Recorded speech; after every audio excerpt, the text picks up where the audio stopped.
It'll be in the picture, won't it?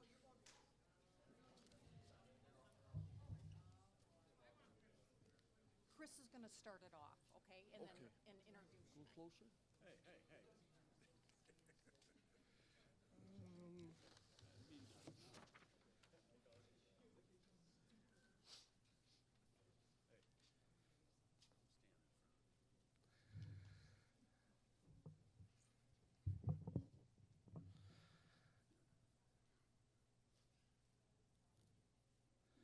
Good afternoon, ladies and gentlemen. Welcome to today's ceremony, and thank you for attending. My name is Chris Stan. I'm the Veteran Resource Representative for Kirtland Community College. I'm honored to be speaking with you today on such an important occasion. We're here today to honor our veterans and to remember their sacrifices they have made and the courage it takes to defend honor, duty, and country. I would like to start off by thanking the American Legion Post 416 out of St. Helens, Michigan, for coming out to Kirtland Community College and putting on the ceremony today. We truly appreciate your continuous support on this day. Today, people throughout the country will gather together to remember, to honor, and to pay gratitude to those who have served our country. Our gathering is just one small spark in the flame of pride that burns across the nation today and every day. It's not a lot, but it's one small way we can honor those who have made the ultimate sacrifice so that we can live in freedom. Your presence here today and that of people gathering all across America is a tribute to the veterans that have put their lives on the line for this great country we call home. From the soldiers who shivered and starved through the winter at Valley Forge, to the doughboys crouched in the muddy trenches of France, to the platoon who patrolled the hazy jungles of Vietnam, and the young men and women patrolling the mountains of Afghanistan, we remember and honor them all. We have awarded medals to many soldiers, added their names to monuments, names, buildings for them, to honor them for their bravery. But nothing can ever replace the hole left behind by a fallen service member, and no number of medals and ribbons can comfort the ones left behind. I would like you to leave here today remembering one thing. A veteran, whether active duty, discharged, retired, guard, or reserve, is someone who at one point in time in their life wrote a blank check made payable to the United States of America for the amount up to and including his or her life. Thank you for attending today. God bless you and your families. God bless our troops, and God bless America.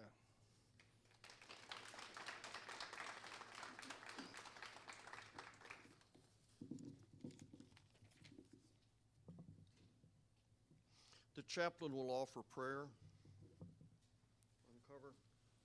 Gentlemen, please uncover. O God of hosts, we bow our heads in thankfulness for the victories thou hast granted us, to us and to those people who have united with us to stamp out the evils of aggression, intolerance, and greed. We beseech thee to bring the blessings of understandings to the families and friends in this and other lands of those who have given their lives that men may be free. Grant, O God, that those closest to the fallen may mingle the pain of their losses with the ennobling light of sacrifice for civilization, sacrifice for a better world for this and other generations yet unborn. Grant us too, O God, the courage to live with the family of nations around the world, that the end of strife will be the beginning of enduring peace. Grant us patience in planning with our fellow men and women a world in which nations may resolve their differences by peaceful means. Touch thou the souls of people in every land with the enduring light of wisdom, so they may be forming a brotherhood which will strive to further the arts of peace under laws and ethics blessed by thy love.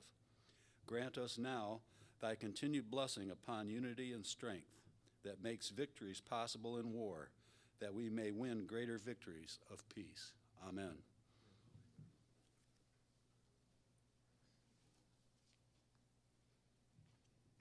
On this day, Veterans Day, we're commemorating the service of veterans of all wars. We remember how men and women set aside their civilian pursuits to serve their nation's cause defending freedom of mankind, and preserving our precious American heritage. We believe our strength on the field of battle, on the supply lines, which nourished our armed might, lay in the justice of our cause against the forces of evil.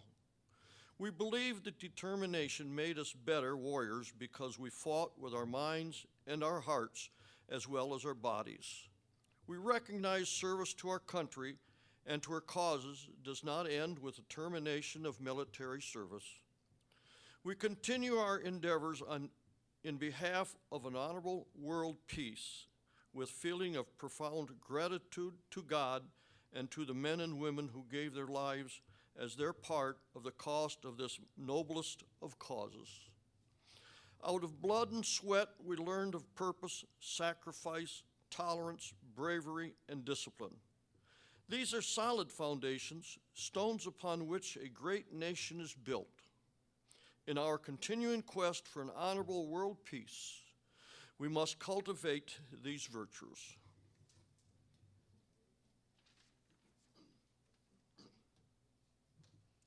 The waging of war involves more than just the combatants who fight to the death on the field of battle. The fighting forces begin at the fireside and in the hometowns. The repercussions of war's terrible brutality have chilled the heart and dimmed the hopes and dreams of many a loved one left behind on the home front.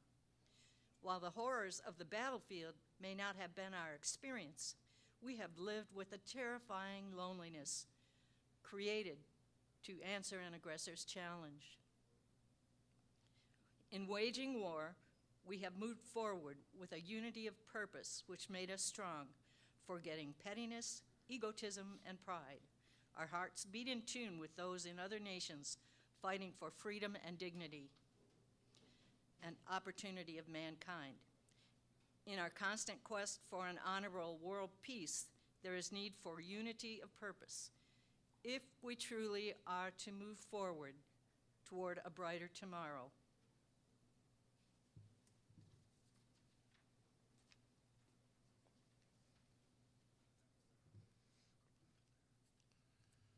If there be glory in war, it is almost incredible spirit which it endeavored. Those who offer their lives sacrifice their all with a magnificent abundance. Heroism is contagious, yet too in warfare, greed and brutality are epidemic. Too often it is the latest, which persists in the peace that follows. Let us strive to see the same spirit of self-sacrifice is cultivated in peace as well as exhibited in war. It behooves us to rear new standards of success, to inspire youth in peace, and youth was inspired in war. Public honor must be given, where public honor is due. But the magnificent of the market, the seekers of profit and power of position, but rather than to honor the heroes of science and the achievement of human suffering and carry the greatest height of the standard of civilization. Let us honor those in public service. Now to seek much of may secure the nation, but must let us honor those who devote their lives to that education which we lead our children on in life, and to laugh and to learn and to love, as we have our only dreams of doing. Let us honor those veterans who carry into ordinary affairs of life the noble idealism and sincere capacity of self-devotion. Let us translate the devotion of war into a devotion of peace. Let us will to live as well as die for our country.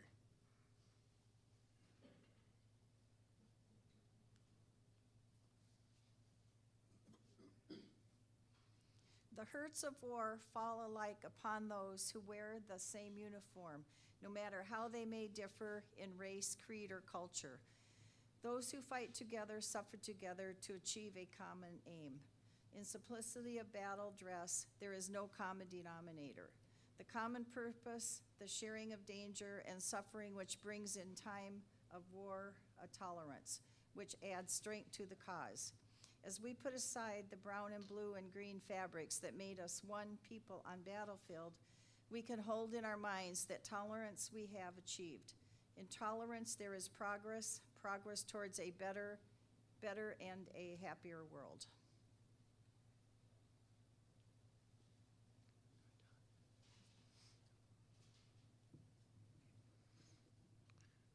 Courage is one of the virtues of war. Courage of individuals in the face of danger and courage of nations to protect the weak and punish the aggressor. There is bravery to be shown as in peace as well. May the recapture of courage, which turns the wilderness into cities and that bound men together under government.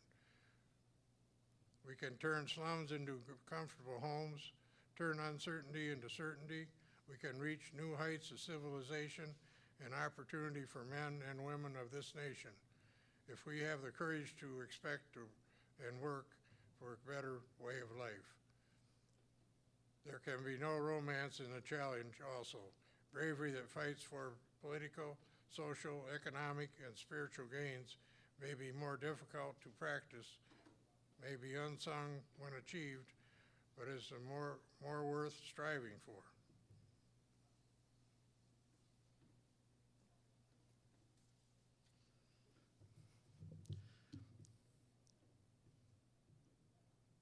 War has taught us the lesson of obedience and command. The game is more than a player, and the ship is more than a crew. There is a greater discipline we must now pursue if we are to preserve this virtue of obedience in our quest for an honorable world peace. That is obedience in the law we over ourselves make and volunteer discipline of citizenship. Under our system of government, we may change the laws by a minority rule. We may pursue our neighbors to new theories or new courses. We may advocate in a free election of choice of veterans or plans. As a good citizen, we follow the source of minority, whether the choice be the individuals or they're not. This is the virtue of discipline which must be ours in peace. This is a lesson we must learn at home, in school, on the playfield, in organizations, in the community, and in the nation. It is a lesson of volunteer obedience to the decisions of the majority. We must not unmindfully either of the conclusions of other peoples with whom we have joined in the quest for honorable world peace. This is the higher order of the disciplines.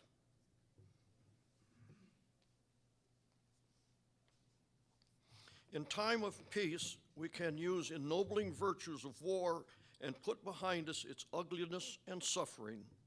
In peace, we shall go forward together to scale new heights of achievement in unity of purpose, in sacrifice for the common good, in tolerance for those of indifferent faiths and creeds. In bravery, we fight for social and economic gains, and in the discipline of good citizenship. We shall move forward in the sight of God as a strong nation in a peaceful world.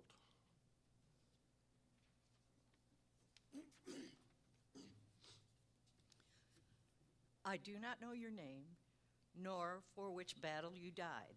I do not know your home, nor the tears that were cried. I do not know where you rest, nor the promises broken.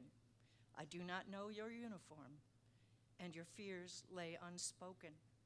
But I know your spirit exists, that your courage is admired, and your sacrifice is honored by each soul that's inspired. And I offer you from my heart, thank you to Guardians Unknown for offering yourselves for all of us, that we may keep freedom our home. Bless you all.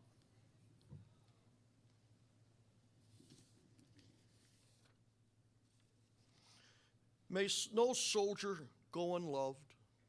May no soldier walk alone. May no soldier be forgotten until they all come home. that concludes our service, and I thank you for inviting us again and for everybody that attended. Thank you very much.